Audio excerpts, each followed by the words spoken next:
Let's just be honest. Kalau misal di luar sana itu ada orang yang bilang kita semua ini butuh personal branding, itu pasti ujung-ujungnya dia jualan personal branding. Iya. Nggak semua orang butuh personal branding. Filosofi gue sih begitu. Kenapa? Karena I believe that in this world there are just some people who is better to keep their mouth shut sebenarnya menurut gue. Nah tapi on the other side of the spectrum, orang itu butuh personal branding bisa memberikan mereka dampak yang positif nggak sih, atau bisa memberikan mereka kesempatan nggak sih? Menurut gue worth to try. Apakah sebenarnya kita butuh personal branding gitu? Mungkin yang sering kali kita dengar tentang personal branding itu adalah, hey, lu ngonten, lu punya personal brand. Tapi kalau misal lu nggak ngonten pun, lu juga punya personal brand. Karena personal brand itu bukan cuma semena-mena sebagaimana bagus kita ngonten atau enggak, tapi personal brand itu adalah bagaimana kita menjalani hidup kita. Personal branding itu sedikit banyak penting. Kenapa? Karena kita jadi bisa mendefinisikan diri kita sendiri daripada kita didefinisikan oleh orang lain secara default. Apalagi dengan adanya online sekarang, itu bisa terjadi secara masif. Kalau misalnya kita nggak memberikan sebuah effort untuk membentuk personal brand kita yang konsisten, identitas kita akan semakin gampang untuk digiring oleh orang lain aja sih. Ada orang yang emang benar-benar kredibel, tapi nggak bisa ngajar. Itu susah juga. Oh iya betul. Iya. Makanya lu jago sama lu bisa mengkomunikasikan ide lu dengan bagus, itu beda juga. Hal yang berbeda ya. Menurut gue personal branding itu adalah sebuah sarana untuk memprotek identitas kita juga sih. Karena yang harus mendefinisikan kita siapa, yang paling kenal diri kita sendiri ya kita sendiri. Di balik konten kali ini kita bakal ngomongin kenapa siapapun lu butuh mulai personal branding. So, my question, Rap. Kenapa kalau lu udah kerja dan income lu sebenarnya stabil, tapi lu tetap butuh personal branding? Jadi sebenarnya kita butuh personal branding atau enggak sih?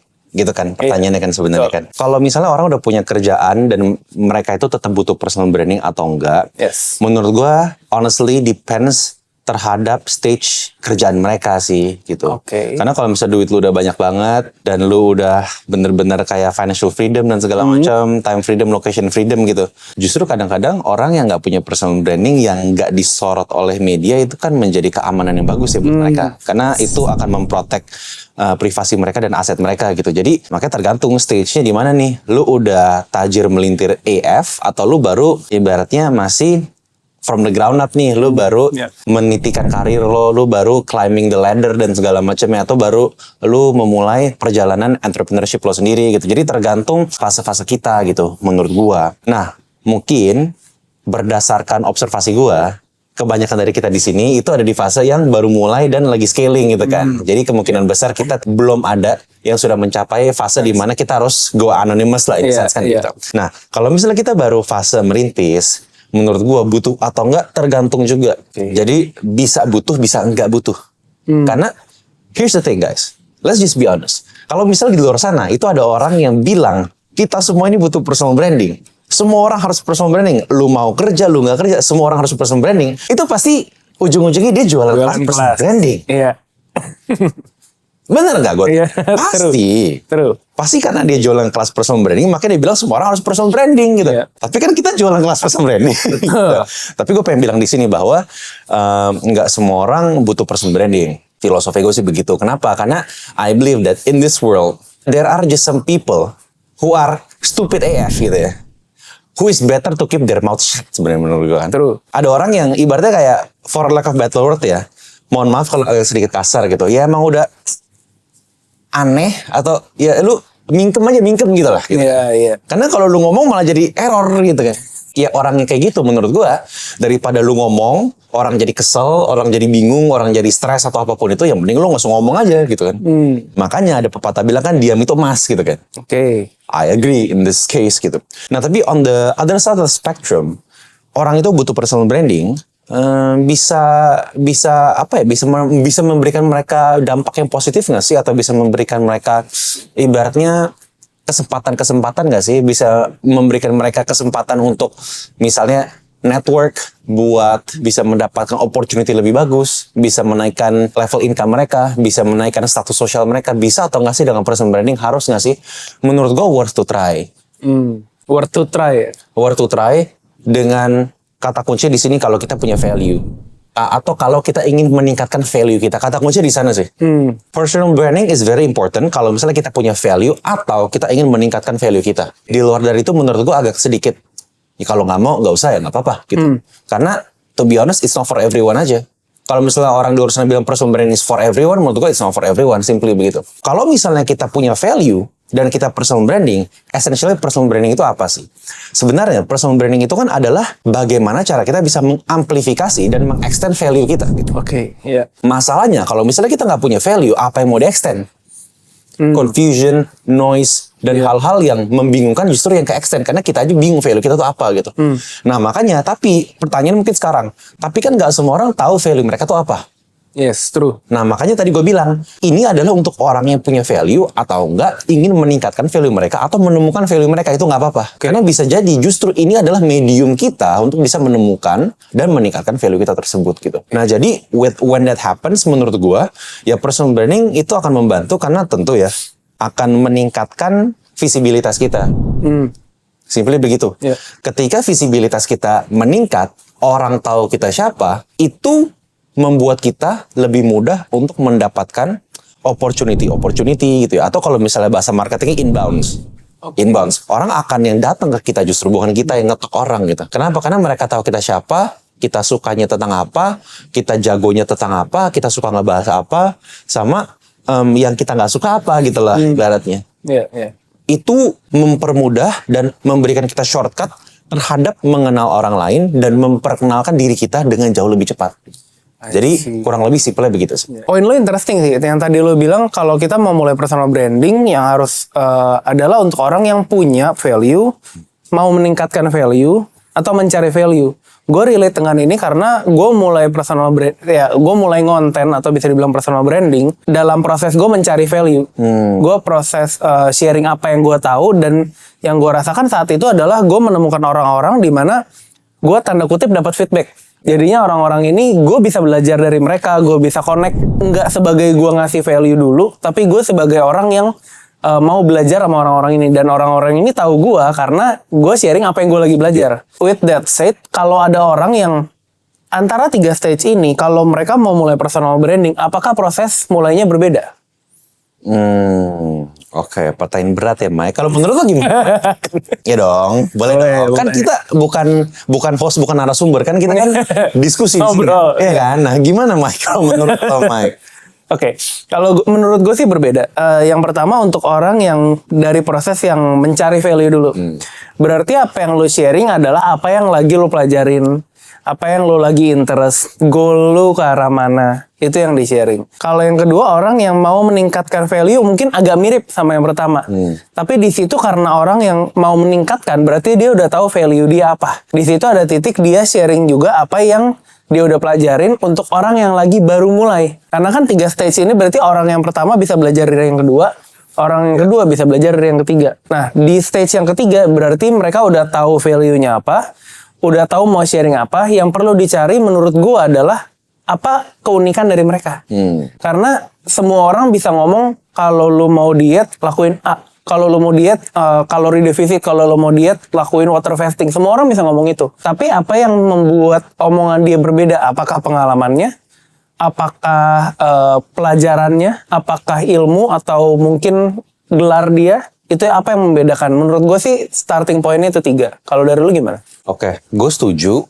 Mungkin gue pengen menambahkan ada salah satu konsep yang lo kembangin juga di value creator, yaitu closest versus authority. Yes. Menurut gue itu sangat related dengan 3 stages tadi yang lo mention gitu. Dimana kan kita punya spektrum ya. Kayaknya kita udah sering bahas ini di konten juga. Yaitu ada closeness sama ada authority gitu. Jadi kalau misalnya kita sifatnya closeness, kita tuh memposisikan diri kita, balik lagi nih positioning. Kita memposisikan diri kita lebih dekat dengan audience. Seakan-akan mereka menganggap diri kita tuh teman mereka gitu. Sedangkan kalau authority, kita memposisikan diri kita sedikit di atas atau di atas audience gitu. Jadi mereka melihat kita sebagai sebuah role model. Bukan sebagai teman gitu ibaratnya. Jadi kalau bahasa simpelnya closest itu adalah cutting yang misalnya nih lu lagi belajar matematika. Kalau misalnya closest itu adalah cutting yang jago matematika. Tapi kalau misalnya authority adalah dosen matematika lo gitu loh. Kurang lebih. Nah, jadi menurut gua buat stage 1 sama 2 tadi, positioning mereka kurang lebih akan di ranah closeness.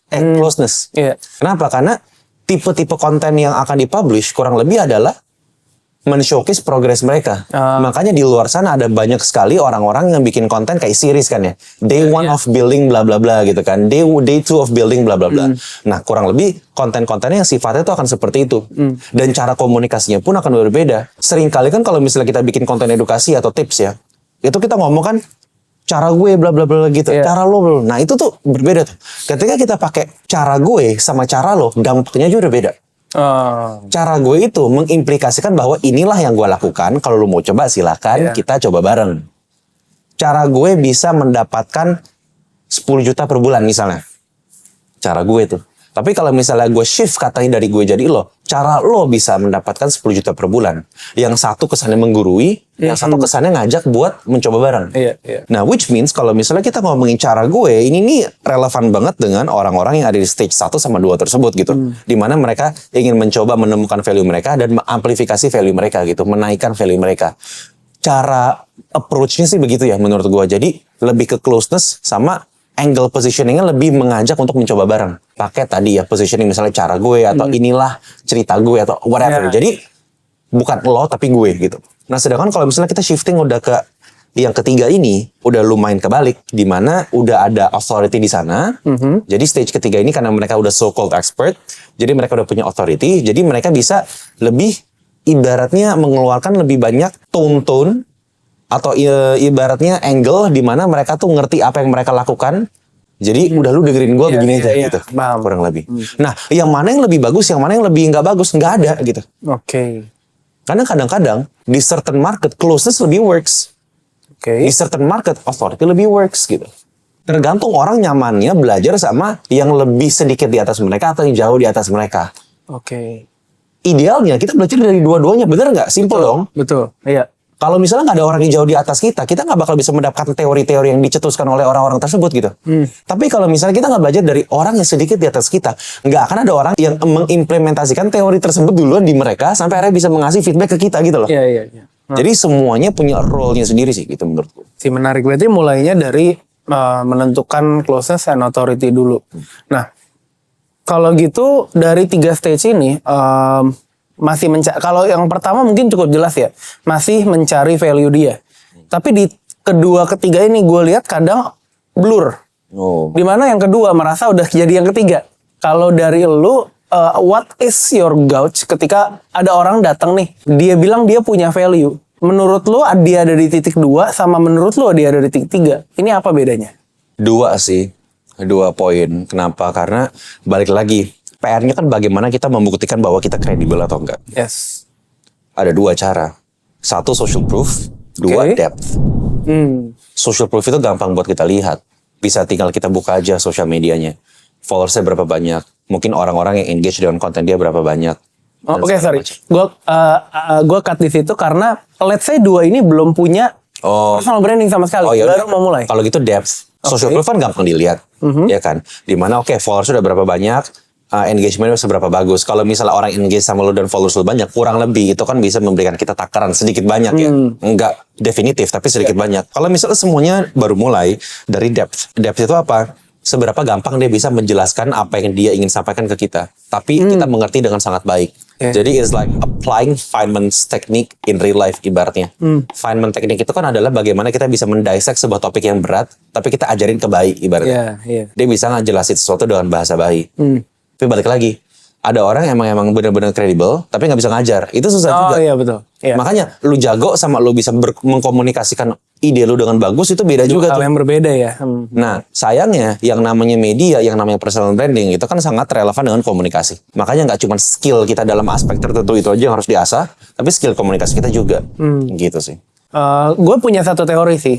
Mungkin apakah lo setuju kalau misalnya orang yang udah di level 3 at least punya proof di mana social proofnya nggak harus secara followers, nggak harus secara views, tapi social proofnya bisa dibilang kalau dia punya skill, punya value, dan dia udah dibayar dari value ini, berarti itu udah terbukti. Karena berarti udah ada orang yang mengakui value dia. Betul, true. Itu justru tolak ukur yang lebih bagus daripada followers sama engagement menurut gua. Ibaratnya gini, lu dapetin followers gimana sih? Effortnya gampang. Orang ngeklik tombol follow doang. Betul. Orang dapet engagement gimana sih? Tinggal ngeklik like, tinggal nge-comment, nge-like 1 detik, nge-comment beberapa detik. Tapi kalau misal orang mau bayar lu, itu kan bertukaran value ibaratnya. Dimana orang untuk mendapatkan capital sekian, cash sekian untuk bisa menginvestasikan itu tersebut ke kita, kan butuh effort yang tergantung seberapa besar harganya gitu. Tapi semakin besar kita bisa dibayar, itu menentukan bahwa hey, sebenarnya kita udah punya value sih, seperti itu. Nah, PR-nya adalah apakah kita bisa dibayar dengan konsisten atau enggak gitu kan. Kalau misalnya kita dibayar untuk value kita tersebut secara konsisten dengan harga yang sama secara konsisten, menurut gua valid. Hanya saja kalau misalnya kita baru dibayar sekali, menurut gua kayaknya itu bisa jadi hoki. Bisa jadi. Bisa jadi hoki. Nah tapi kalau misalnya kita ingin menaikkan social proof, balik lagi untuk personal branding, paling susah itu adalah mendapatkan klien pertama kita.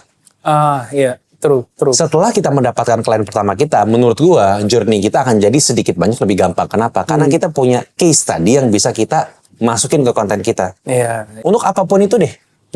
Tapi ini balik lagi lebih berlaku untuk konten kreator edukasi atau personal brand edukasi gitu. Karena kan kita di sini nggak bahas edukasi. Gitu. Nah jadi itu lebih memudahkan kita untuk meningkatkan trust ke orang-orang lain. Kenapa? Karena orang udah ada yang enroll dalam program kita gitu. Nah itulah menunjukkan bagaimana cara kita bisa meng-lead klien kita, memproblem solve klien kita, membawa klien kita dari titik A sampai titik B sampai titik C, so on and so forth ya. Entah itu klien, entah itu customer, entah itu audience gitu. Ketika kita mendapatkan paying customer atau paying klien kita yang pertama, pasti confidence kita bakal naik sih. Oke, balik lagi confidence and conviction kan. Kalau misalnya kita punya conviction, kita bisa menggerakkan orang. So, untuk orang yang baru mulai, berarti antara dia tahu 3 stage ini, lalu tentuin closest and authority dulu, tahu stage-nya di mana, dan kalau misalnya mereka memang punya value, antara dia ada depth atau social proof dalam artian dia udah mulai punya followers dan views, dan udah dibayar, itu berarti menjadi bukti kalau dia udah punya value. Jadi dia tahu mulainya dari mana. Oke. Kalau ada orang berarti udah punya value, kalau udah tahu dia ada di stage 2 atau 3, apa satu saran lu untuk mereka mulai personal branding? Kan nggak mungkin kita cuma ngomong ya udah mulai aja dulu. Karena pada dasarnya kayak yang tadi lu bilang kan, untuk dapetin followers itu adalah cara mengomunikasikan kita. Karena skill hard skill kita atau skill kita yang bisa kita share berbeda dengan skill untuk mengomunikasikannya. Kalau orang dua ini belum tentu punya skill mengomunikasikan nih. Bagaimana apa langkah pertama mereka untuk bisa mulai personal branding kalau gitu? Tapi mungkin sebelum gue menjawab itu, gue ingin menambahkan tadi poin yang lu rangkum ya. Dimana ada poin yang menurut gue pengen highlight lagi. Soalnya kan sebenarnya kan tema besar dari episode kita hari ini kan adalah sebenarnya orang tuh butuh buat mulai personal branding nggak sih? Gitu.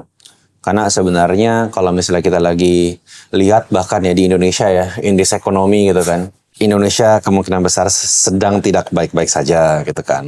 Dari segi ekonomi, dari segi politik dan segala macamnya. Tapi poin gue adalah personal branding ini untuk semua orang atau enggak, balik lagi gue ingin merimain bahwa menurut gue pun kalau misalnya kita sedang merintis gitu ya, personal branding itu kan hanya salah satu cara dari meningkatkan awareness kita. Gitu. Oke, ya. Ini mungkin gue ambil case tadi agak sedikit ekstrim kali ya. Coba deh kita lihat, ada brand-brand mega besar di luar sana. Brand-brand giant raksasa di luar sana. Cara mereka memasarkan produk mereka tuh, itu banyak loh.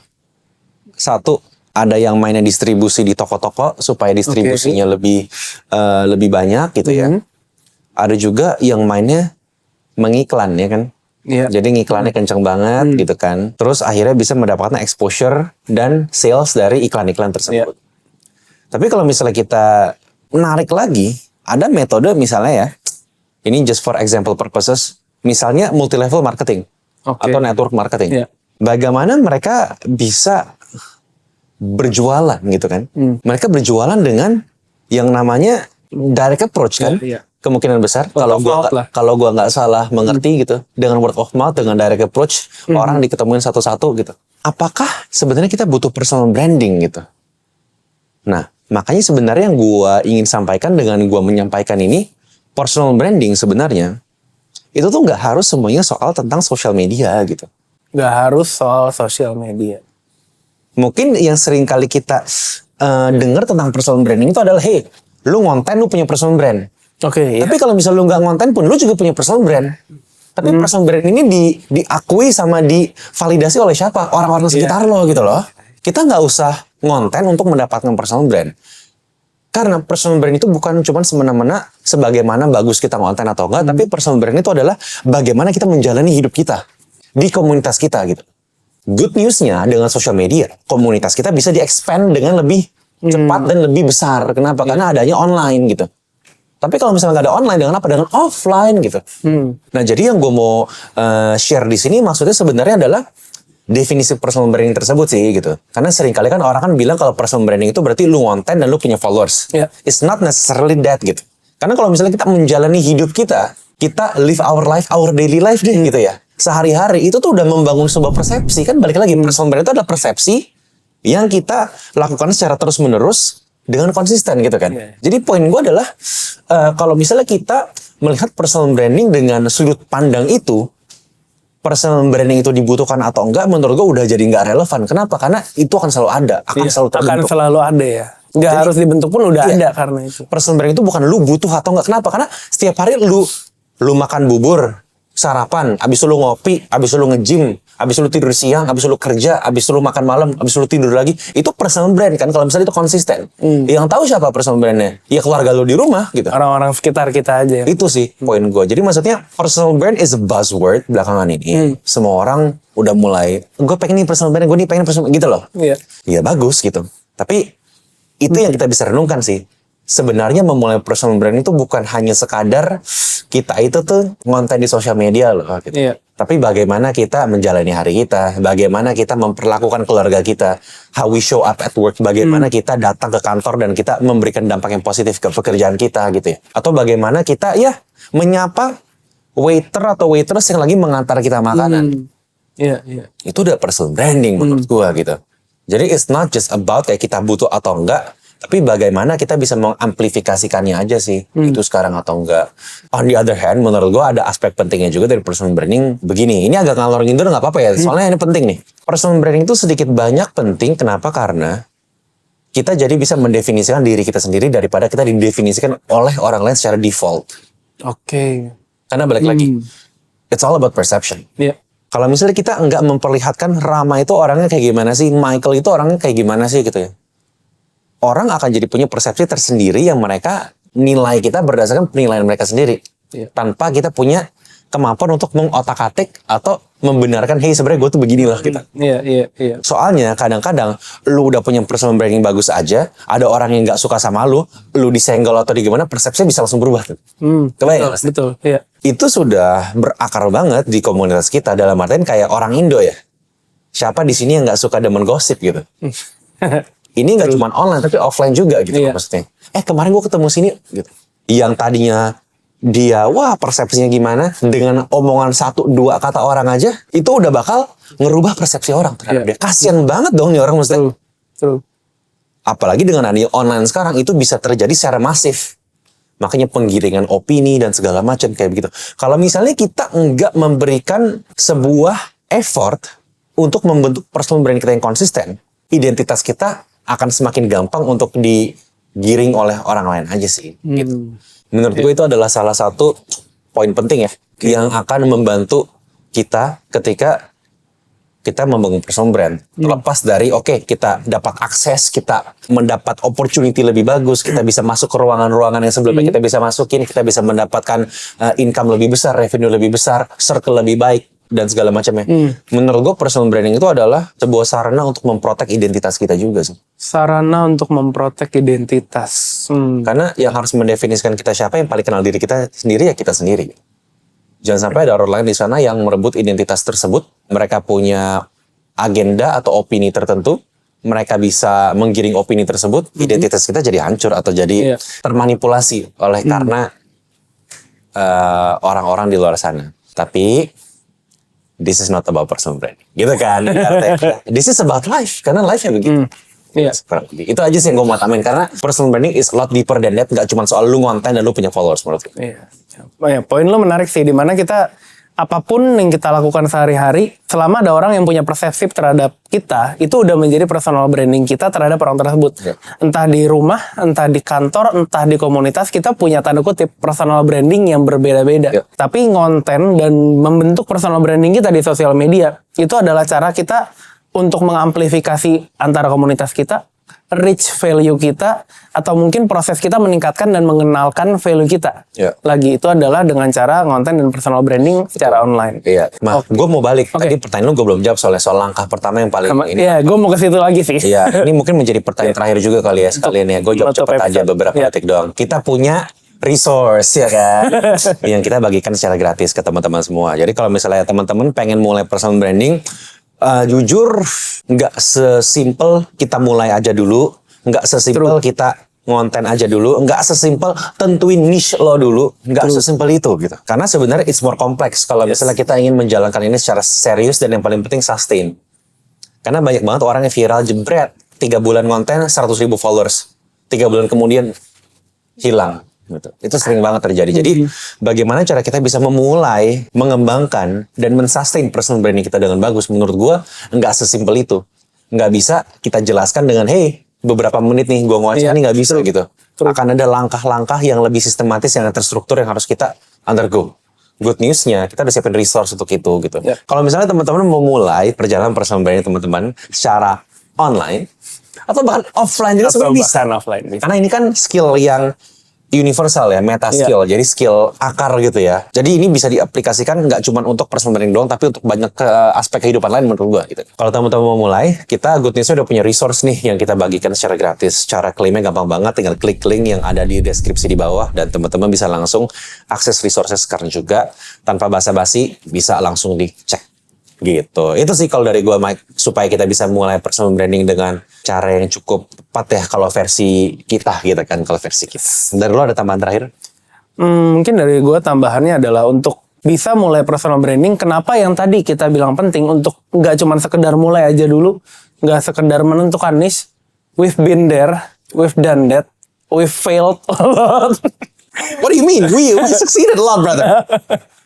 Ya, we succeeded a lot after we failed a lot. Iya. And dari learnings yang kita lakuin itu dari proses kita membangun banyak akun, membangun personal branding sendiri, membangun personal branding untuk company, untuk orang-orang, untuk klien kita. Ada banyak pembelajaran dan resource yang kita buat ini adalah hasil sintesis dari itu semua. Bertahun-tahun pembelajaran, mungkin 8 tahun atau lebih. Itu adalah menjadi resource yang akan kita bagikan ini. Yes, so once again guys, click link in the description below and we'll see you there.